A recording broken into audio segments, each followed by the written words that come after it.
Why the 1% of the people hold 73% of the total wealth in India? Why is that we can talk openly about relationships with our friends but not about money? Why the middle class pays more taxes but the rich somehow avoid them? Why we are never taught about money in school? Why only less than 2% of Indian people invest in the stock market? Why is that even an adult kid in India does not know how investing works? Do you ever think how money can work for you instead of you working for money? Is your problem really a problem if it can be solved with money? How can you save on taxes? If you won a 1 crore lottery today, what will you do with it? Instead, we all have been fed with the same information. There's one single path to success and happiness. Go to school, get good grades, get into a good college to get a job, find a perfect partner, get promotion, buy a car, buy a home, and one day you will be happy. Is that day ever came into anyone's life? You better know the answer.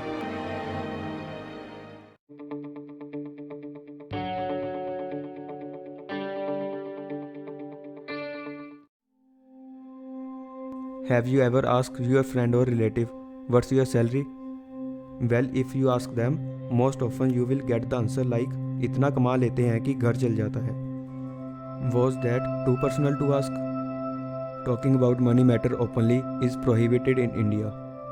You can never ask the salary of a man and the age of woman.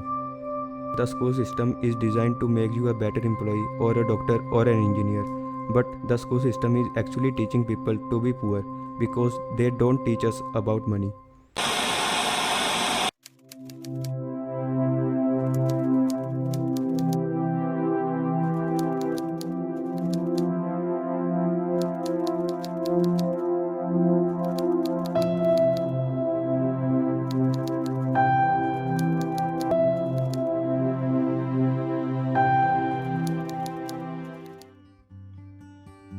So, if the final goal in every profession is to make money, then why there is no subject on money in our education system?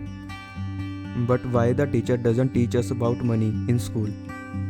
Because all the syllabus is designed by the government and the government can't let the teacher teach that subject.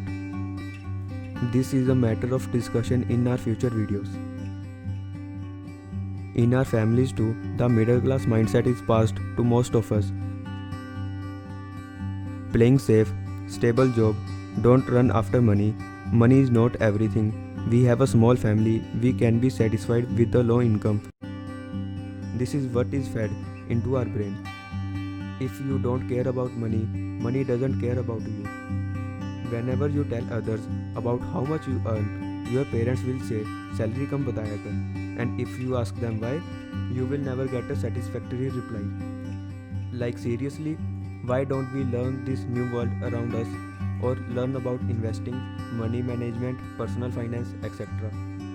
Look, not every skill is to be learned by everyone, but money is something that everyone should learn, regardless of your profession, gender, age, religion, caste or creed. India have won only 9 gold medals in their entire Olympic history. Alone Michael Phelps has won 23 gold medals. Similarly, India has only 138 billionaires in a huge country of 1.3 billion people. That's 1 billionaire per 1 crore. Much like sports, teaching about money finds less importance in our Indian society.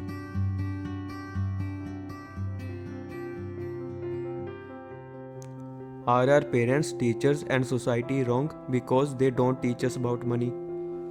Yes, of course they are wrong, but they are wrong unknowingly. Our parents also learned all these things from their parents and teachers, and of course they will teach us what they learned.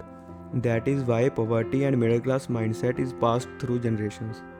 We all know our parents always want the best of us, but we have to think rationally rather than simply following the path that our parents and society made or think for us. The biggest risk is not taking any risk. Zuckerberg said in 2015 interview, in a world that is changing really quickly, the only strategy that is guaranteed to fail is not taking any risk. Our parents don't know much about online businesses, stocks, index investing, mutual funds or various other investments other than FD and real estate. They don't have the risk appetite that you have in your 20s. Maybe they can't learn about money now, but you can. Our teachers don't teach us about personal finance because of two major reasons. First, government designed curriculum doesn't allow them to do so. Second, they also don't know about money or personal finance themselves.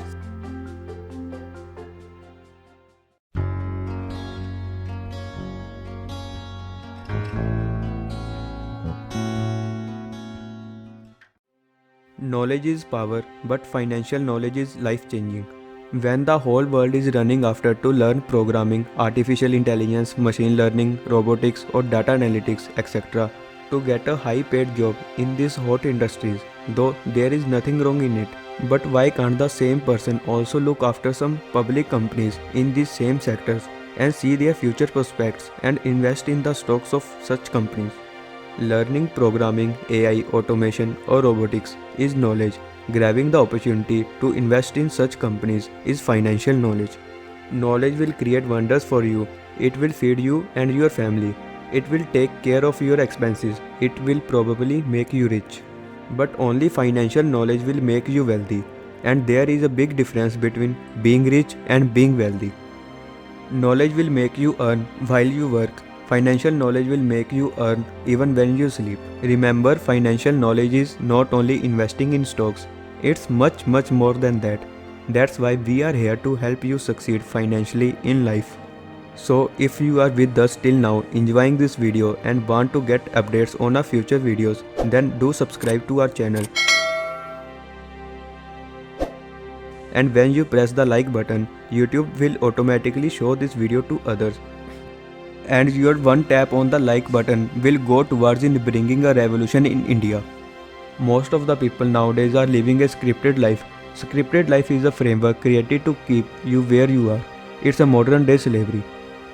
In the movie The Matrix, Neo realizes that most of the people on Earth are living in an imaginary scripted world, a virtual reality that is fed to our brain.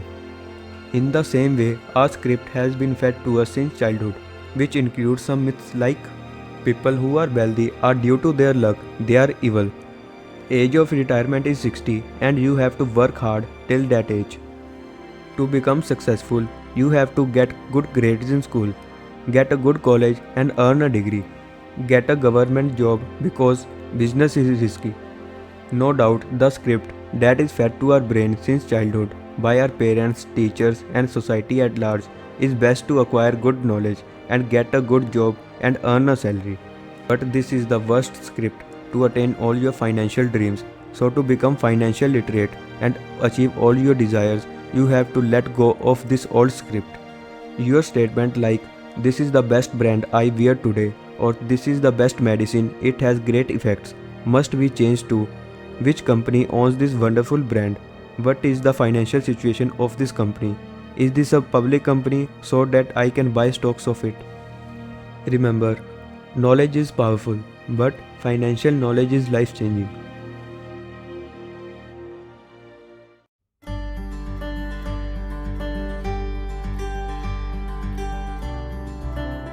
Money. Few words have the power to provoke such extreme human emotions. A lot of us even refuse to talk about money. The topic is taboo at the dinner table. Money is raw. It's intensely personal. It can make people feel guilty when they have it or ashamed when they don't. But what does it really mean? For some of us, money is vital, necessity and crucial, but not everything. It's simply a tool, a source of power used to live a life. And for some, money is everything. They are consumed with such a hunger for money that it destroys them and everyone around them. Some are even willing to give up things that are far more valuable to get it. Their health, their time, their family, their self-worth, and in some cases, even their integrity. But at its core, money is all about power. We have all seen how money can have the power to create or the power to destroy. It can fund a dream or start a war. You can provide money as a gift or use it to buy a weapon. It can be used as an expression of your spirit, your creativity, your ideas, your frustration, your anger, your hate. It can be used to influence governments and individuals. Some even marry for it and get a divorce when it's gone. But we all know that on some level it's an illusion. It's not real or something you can feel. Money is not even gold or paper today. It's zeros and ones in the banking computer. In the end, we are not after money. What we are really after are the feelings, the emotions we think money can create. That feeling of empowerment, of freedom, of security, of helping those we love and those in need, of having a choice and of feeling alive. And yes, whenever someone says money doesn't matter, believe us, they are wrong. Money matters. Certainly, money is not everything, but everything needs money. Money is certainly one of the ways we can turn the dreams we have into the reality we live. But even if money is just a perception, an abstract concept, but it feels good to have enough of it. And one thing is for sure, you either use it or it uses you. You either master money or on some level money masters you. Tony Robbins interviewed many of the wealthiest people in the world, and most of them do think of money as a game. Why else would anyone work for 10 to 12 hours a day after they have made billions of dollars? Treat money as a game, and we want to remind you this is a game that you and your family can't afford to lose. In the end, money is neither good nor bad. Money is about power. Money amplifies your character. It's that simple. For example, if you are a drug addict, a bad habit obviously, and if you get tons of money, then you're likely to spend more on drugs. Money will amplify your bad habit. On the other hand, what happened when Bill Gates made billions of dollars? He started Bill and Melinda Gates Foundation with his wife, the world's largest private charitable organization. Money amplified their good intentions. Our advice: be very aware of your existing habits. Know who you are, know your character closely, build a foundation of great habits, so when the money comes, good things will happen.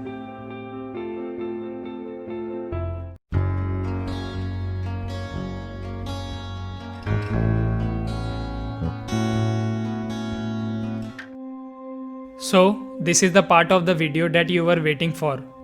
What is right for you? What thinking you have to develop to succeed? What lessons you didn't learn while you were growing? Or more precisely, what rich parents teach their kids? Or what lesson you should like to pass to your own kids? Let's learn it one by one. First, money solves most problems. The rich are not afraid to admit that money can solve most problems. And you know it can. Indeed, being rich won't make you happy, but it will solve 99% of your problems. Many people may not agree with this, but in this ruthless world, money matters and everyone falls before money. Let me tell you something. There is no nobility in poverty. I have been a rich man and I have been a poor man, and I choose rich every fucking time. So there's no shame in talking about money and investments with your kid at the dining table. Second, success isn't free. Wealth and success take work, time, and energy. Being financially independent will be the fight of your life. You will have to be willing to sacrifice your time, sleep, and leisure to create and build something great, while your friends are out having fun. Imagine a life you are financially independent after 35. Means you don't have to work anymore for money because your monthly expenses will be covered from the cash flow of your investments. And for this, you have to understand success is not easy. Invest in your learning, become the most valuable person in your community, and you will be on the path to becoming rich. Third, get rich by solving problems. The top earners of the world know that money comes from solving problems. If you want to be rich, solve a problem. If you want to be wealthy, solve a bigger problem. It's simple. Solve a bigger problem. You don't need to be an entrepreneur only to solve a problem. You can be a problem solver with whatever profession you are in, and the world will gladly turn their money over to you. The only way to become wealthy and stay wealthy is to find a way to do more for others. For example, a sweeper's job is a low-paid job because anyone can do his job. His work value to the organization is low. On the other hand, a developer at Google, Microsoft, or Amazon is paid in crores sometimes because very few can replace him and do his job. His work value to the organization is high. To gain wealth, you have to create surplus value for the lives of others, and the remainder of that surplus value will come back to you. That's what Albert Einstein meant when he said, "Try not to become a man of success, but rather try to become a man of value." Fourth, money and opportunities are limitless. If earning money is based on solving problems and the number of problems are infinite, then your ability to earn money is infinite. Reject the mass belief that money is a scarce resource and only the government job can make your life stable. Look for opportunities beyond the traditional ways.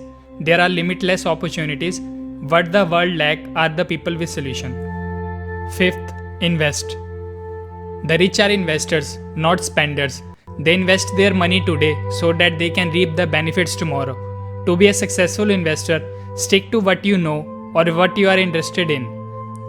Learn about stocks, trading, index funds, mutual funds, crypto, real estate, or whatever that fascinates you. Sixth, fall in love with your work. Your career affects every aspect of your life, so you have to choose your path carefully. It's difficult to invest the necessary time and energy into a profession that bores you. Waking up every day with excitement for going to work is a formula for financial abundance, emotional fulfillment, and life satisfaction. Thanks for watching Finlight. This is our perception and what we have learned about money over the last 1.5 years after reading so many books.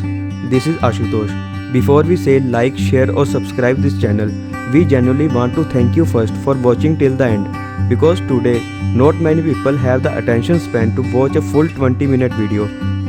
Do comment your thoughts about the video and what's your perception about money. What are you agreed upon? If you didn't like anything in this video, do give us the feedback so we can improve ourselves in the future. Also suggest some topics for our future videos. We will reply to every of your comment. In the end, if you really found our video valuable, then do like, subscribe and share the video to your friends to bring a change about the perception of money in India. And let's build a community around finance, money and investment. This is Anmol. Thanks for watching Finlight.